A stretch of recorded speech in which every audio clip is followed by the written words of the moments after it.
अब इस क्वेश्चन दिया हुआ है कि when an object is keeped at a distance of 30 centimetre from a concave mirror the image is formed at a distance of 10 centimetre from the mirror. ठीक है, सबसे पहली बात कि हम लोगों को दे दिया गया है, पहले तो कॉनकेव मिरर की बात कर रहे हैं भाई, कॉनकेव मिरर। फिर बोला गया कि जो ऑब्जेक्ट है, ऑब्जेक्ट वो मिरर से 30 सेंटीमीटर के डिस्टेंस पर है, 30। तो जो u की वैल्यू हो जाएगी वो कितनी जाएगी, माइनस में 30 सेंटीमीटर। ठीक है, v की बात करेंगे, बोला गया इमेज के बारे में बता दिया गया है, image is formed at a distance of 10 centimetre. अब हम इसको रियल माने वर्चुअल माने देखते हैं भाई, रियल मानेंगे तो नेगेटिव होगा, वर्चुअल मानेंगे तो पॉजिटिव होगा। फिर क्या दिया हुआ है, ऑब्जेक्ट का स्पीड दिया हुआ है, वेलोसिटी ऑफ ऑब्जेक्ट दिया हुआ है। ठीक है, वो कितना है, वो है 9 सेंटीमीटर पर सेकेंड।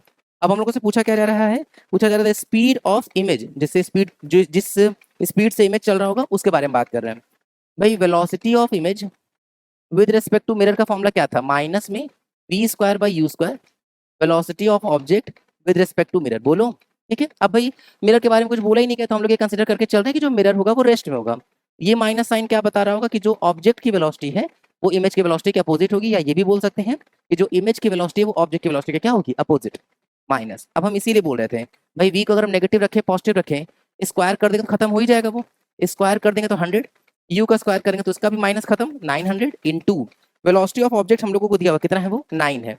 अब यहाँ से कैंसिल आउट करना शुरू करेंगे, क्या जाएगा, माइनस में 1 सेंटीमीटर पर सेकंड। ये क्या माइनस बता रहा है कि जिधर ऑब्जेक्ट चल रहा होगा उसके अपोजिट इमेज चल रहा होगा। लेकिन यहाँ पे सिर्फ हम लोग को वैल्यू पुट करनी थी, तो यहाँ पे वैल्यू सिंपल कितना आ जाएगा, यहाँ जो वैल्यू आ जाएगा वो 1 आ जाएगा। ठीक है ना,